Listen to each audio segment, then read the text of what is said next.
যে কার্ডটা প্রধানমন্ত্রী মোদি খেলছেন এটা ডেঞ্জারাস কার্ড আমি বলবো। এটা ইন্ডিয়াকে দুর্বল করে ফেলবে। পাকিস্তানকে সে আমরা উইক মনে করতে পারি না। সামরিক সক্ষমতার দিকে যদি আমরা যাই, সেখানে আসলে ভারত নিঃসন্দেহে পাকিস্তানের তুলনায় এগিয়ে আছে এবং 2024 সালে ভারত পাকিস্তানের তুলনায় প্রতিরক্ষা খাতে 9 গুণ বেশি ব্যয় করেছে। অনেকেই আসলে এই সমীকরণটিকে মেলাবার চেষ্টা করছেন যে 2025 সালে এসে আসলে আমরা যেই যুদ্ধে তামামা বাঁচতে দেখছি সেটি আসলে ভারত খানিকটা আগে আঁচ করেছিল নাকি চিন্তা করেছিল, কি মনে করছেন? এই ব্যাপারে আমি একটা আমেরিকান ডিফেন্স অ্যানালিসিস পড়ছিলাম, যে সে বলছিল যে হ্যাঁ, ইন্ডিয়া এখন আগের থেকে অনেক শক্তিশালী, কারণ অনেক রকম সহায়তা সাহায্য মানে পশ্চিমা দেশ মার্কিন যুক্তরাষ্ট্র থেকে পেয়েছে, because of on the plea of so called containment of China. আবার ওর ইন্ডো চায়না ওখানে যে ইয়ে করবে, চায়নাকে কন্টেন করবে। তো এখন ইন্ডিয়া স্ট্রঙ্গার মিলিটারিলি, কিন্তু তার অ্যানালিসিস হচ্ছে যে পাকিস্তানকে সে আমরা উইক মনে করতে পারি না, কারণ পাকিস্তানের যে নিজের যে স্ট্রেংথ এবং প্রফেশনাল আর্ম ফোর্সেস এবং অনেক কিছু যে রকেট অনেক ইয়ে পাকিস্তান নিজেও ইয়ে করেছে প্রডিউস করেছে।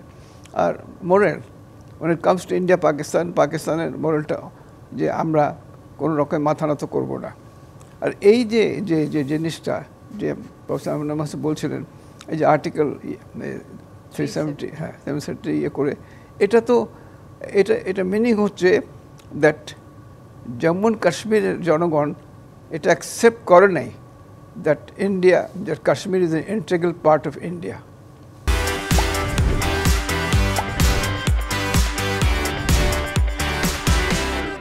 এটা গায়ের জোরে করেছে।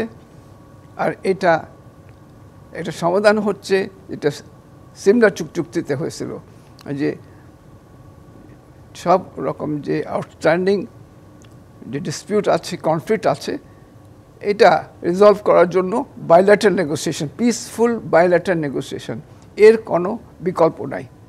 তো এখন ইন্ডিয়াতে কী জন্য এটা হাইপ করলো, কী জন্য এই নাম সিন্দুর দিল, এটা তো মানে সব জায়গায় মনে হচ্ছে যে ধর্মকে নিয়ে আসা হচ্ছে।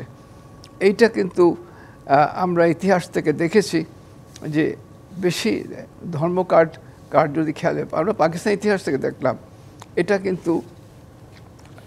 কিন্তু একটা দেশের জন্য দেশকে দুর্বল করে দেয়। আর ওদিকে আবার আমাদেরকে বলা হচ্ছে, আমাদেরকে নসিহত করা হচ্ছে যে আমরা সংখ্যালঘুর দিকে আমরা যেন খেয়াল রাখি। কিন্তু আপনি দেখেন বাংলাদেশে আমরা ধর্মীয় লোক, সব কিছু হচ্ছে, নামাজ হচ্ছে, ইস্তেমা হচ্ছে, কিন্তু এই যে সকালে উঠে প্রত্যেক চ্যানেলে হ্যাঁ বাংলা চমৎকার বাংলা গান হয়, বাউলের গান হয়, তারপরে এই যে রবীন্দ্রনাথের যে জন্মবার্ষিকী আসছে, এই জন্য অনেক কিছু।